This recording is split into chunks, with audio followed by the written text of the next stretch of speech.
Have you gotten stuck in the middle of a piece and you just went back, hoping that this time it will somehow work itself out?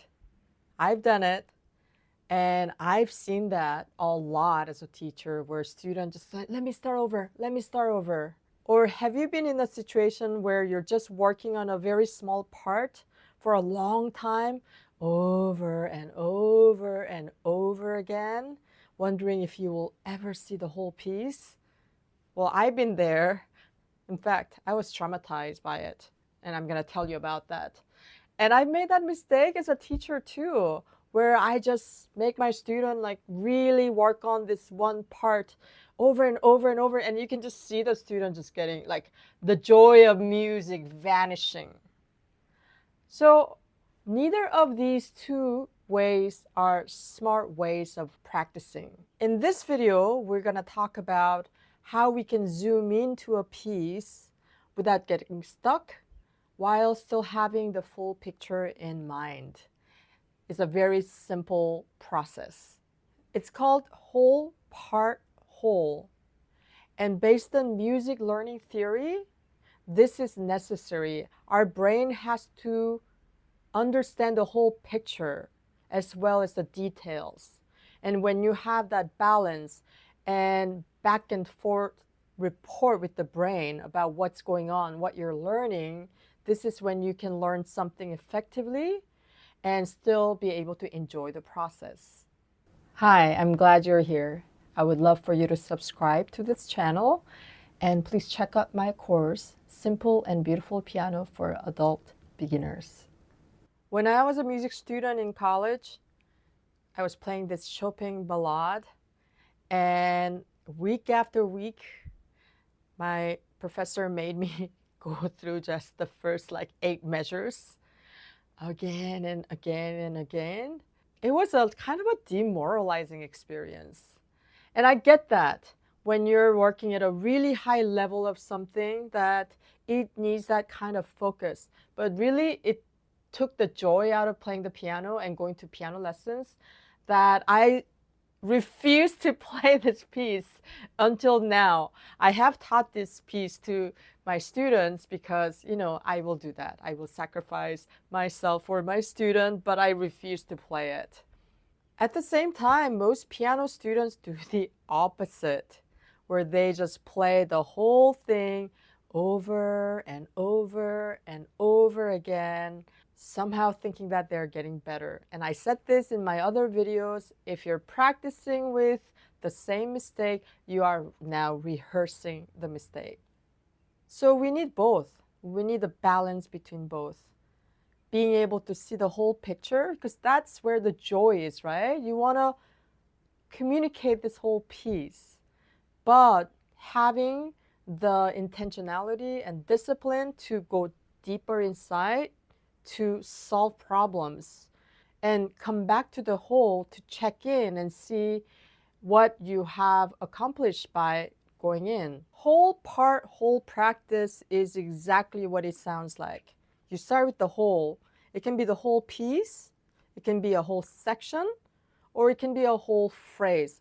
It really depends on the length and the difficulty of the piece and where you're at in your learning process. But you got to figure out what that whole is for yourself for that day. And it might change during your practice time. And the part is the part that's not working well. It could be just a few notes. It could be a measure or a few measures. It could be a transition. So you got to also figure out what that part is. And as you practice, actually that part becomes crystallized.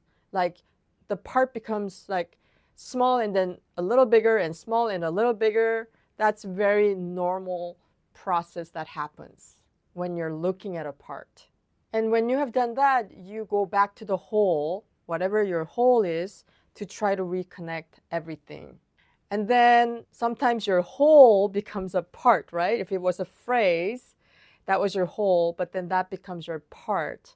And then you connect that to a whole section as an example of how this whole and part is fluid. It's not like something that's same for every piece or every time you practice. This is a thing that you have to intentionally figure out and decide what they are. Whole part whole works because our brain requires that kind of learning. The whole gives brain the context, like where are we going, right? What are we trying to do? It really answers the why, right? Like, why are we doing all these like small things? If you don't have the why, the little things that you do can be demoralizing and discouraging because you don't see the whole picture. And then going into the part reduces this overwhelming sense that this is so hard. And isolating a small part unburdens you psychologically and mentally to deal with it, like one thing at a time. And then returning to the whole back helps you to integrate what just happened, to consolidate your learning. Now, at the end of it, if you just did one day, you might not see a big progress. But when you repeat this over days and weeks, you're gonna see the improvement. And I've said this in other videos again, you have to trust the process. You have to trust that this is like weightlifting, strengthening your muscles, not solving a math problem. This takes every day, and you won't see any difference sometimes for days, right? But you do that consistently, you're gonna be able to see that you have grown your muscle to deal with this section and to deal with the challenges. I'm now gonna do a couple of demonstrations of how this works. And I'm going to use the piece Ode to Joy, and I'm gonna use a couple of different levels. So this is Ode to Joy.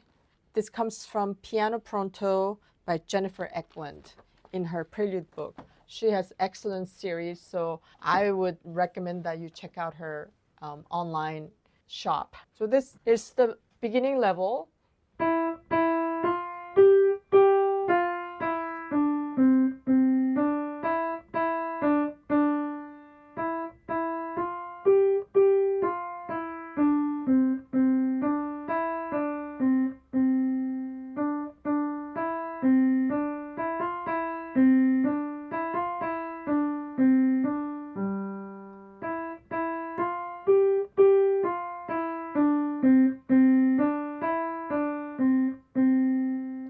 Let's say that I'm having problem with the third line, which is the different one, that la la la la la la la la la, and it has eighth notes. So I'm always playing.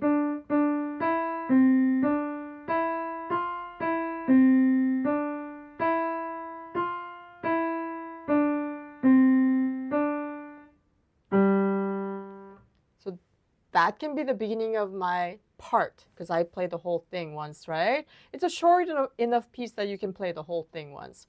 Now I'm gonna work on it. Okay, so I know I have to work on my eighth notes, so I'm gonna go, how do I do that?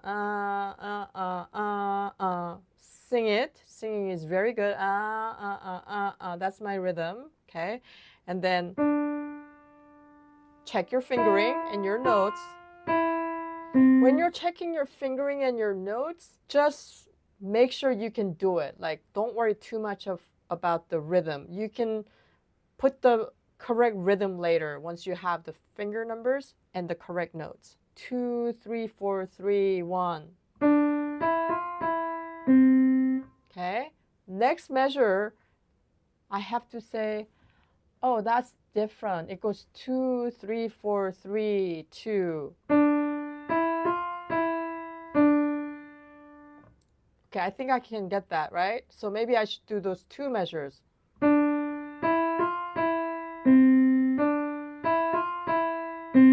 Oops, I didn't get the second measure right. So I'm gonna do it again.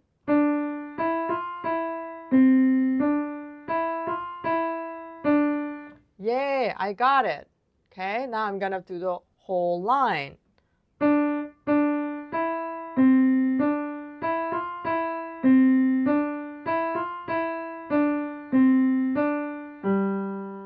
So this is like, ideal case where you go boom, boom, boom, you're fixing your problem. But this is a demonstration. So don't be discouraged if it takes longer time. And then at this point, you can play the whole thing if you know that you're playing, you know the other parts quite well. Now I'm going to use a different version of Ode to Joy.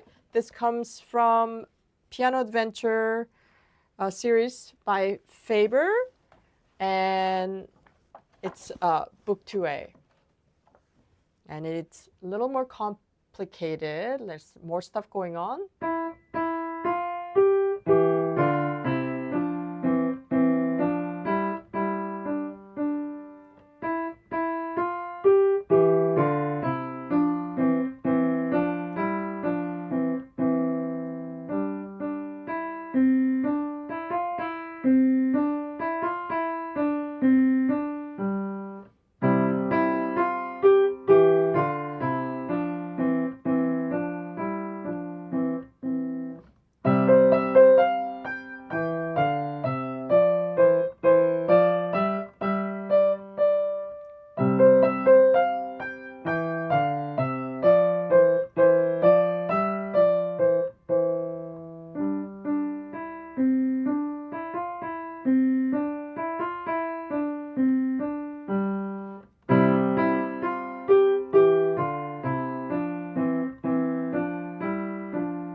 That's the whole piece. Now, much more complex, okay? The first thing is your left hand has a counter melody. So whenever there are two melodies happening, it's much more complex because you're coordinating with different fingers, right? Different fingers, like 5 with 3, 4 with 4, 3 with 4. So that's gonna, let's say I'm just having a hard time going here, okay? So I'm gonna go, okay, how do I get there? Okay, 2 and 2. I got that. That was easy. As long as I remember 2 and 2. Finger number 2 and 2. Okay, now I wanna go like 1 and 1. But I have to go, no. I'm gonna slow down. And then both notes are gonna go down a step, and then a repeat, and then up and up, okay? And then a repeat. So you do that multiple times, okay? And then you do the whole line. Now, let's say I have hard time from measure 16 to 17, where it goes, and I'm moving my hand here.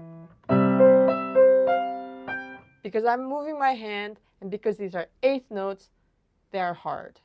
Okay, so I'm gonna work on that transition.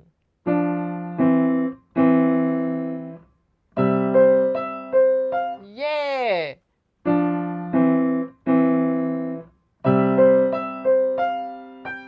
Now at this point, if you have succeeded a few times, you want to actually see in the bigger context. So I'm gonna back up to measure 13, and I'm gonna try to play these two lines.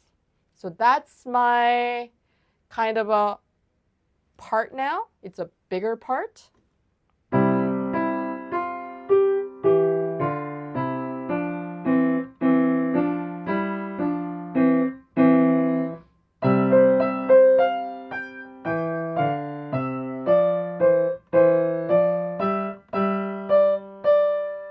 All right. So I hope this clarifies how to apply this whole practice technique. One of the things I want to warn you is when you practice like this really targeted area, sometimes you start making mistakes in places where you never made a mistake. And that, I just think of it as like our brain has just so much bandwidth. Your brain activity is going towards something else. So you're not able to pay same kind of attention to some of the other things. And that's a huge benefit of like learning to play the piano, because I mean, it's really amazing. You learn to pay attention to a lot more things. You're growing your gray matter, and you're also growing your, what is that, myelin, where your muscles start knowing how to do things without thinking so hard about it. So all of these things are happening as you are learning to play the piano. So try it out. Let me know how it goes. Tell me what you think about this video. And this month I'm focusing on practice technique. So come back next week for another video on a different kind of practice technique. I will see you then.